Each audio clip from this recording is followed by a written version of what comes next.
భారతదేశంలోని ప్రతి పౌరుడు ఆరోగ్యవంతంగా ఉండడానికి యోగా అభ్యాసం దోహదం చేస్తుంది అని తూర్పుగోదావరి జిల్లా కలెక్టర్ ప్రశాంతి ఎమ్మెల్సీ సోము వీర్రాజు పేర్కొన్నారు. అంతర్జాతీయ యోగా దినోత్సవం పురస్కరించుకుని నిర్వహించిన యోగాంధ్ర కార్యక్రమంలో ప్రజలు పెద్ద ఎత్తున స్వచ్ఛందంగా భాగస్వాములయ్యారని చెప్పారు.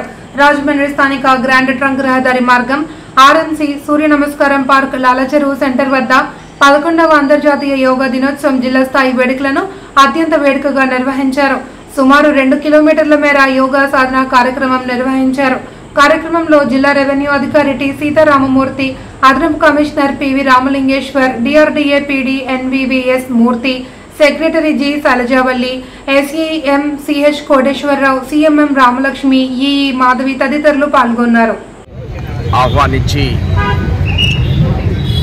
ఈ యోగా డేని చాలా పెద్ద ఎత్తున రాష్ట్ర ప్రభుత్వం తీసుకోవడం, ఈరోజు వారు ఈ కార్యక్రమంలో పాల్గొనడం, ముఖ్యమంత్రి గారు దీన్ని ఒక ప్రెస్టేజియస్గా తీసుకుని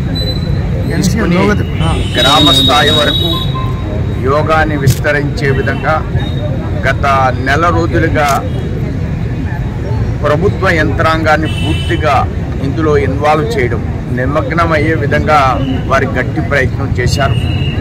దేశంలోనే అన్ని రాష్ట్రాల కంటే మన రాష్ట్రం చాలా అద్భుతమైనటువంటి ఆర్గనైజేషన్ స్కిల్స్తో అద్భుతంగా ప్రతి స్కూలు, ప్రతి గ్రామం, ఖాళీ ప్రదేశాల్లో ఈ యోగాని చేయించడం అంటే చిన్న విషయం కాదు.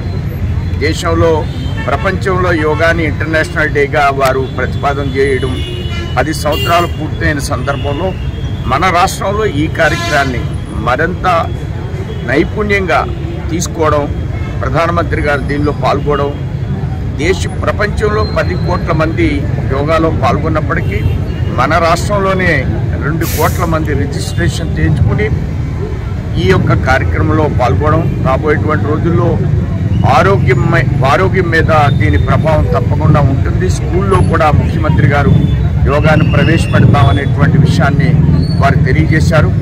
ఈరోజు ఈ కార్యక్రమంలో ఆంధ్రప్రదేశ్ యొక్క ప్రభుత్వ అధికారులు, ప్రజలు అందరూ పాల్గొన్నందుకు వారికి హృదయపూర్వక ధన్యవాదాలు, అభినందనలు తెలియజేస్తున్నారు.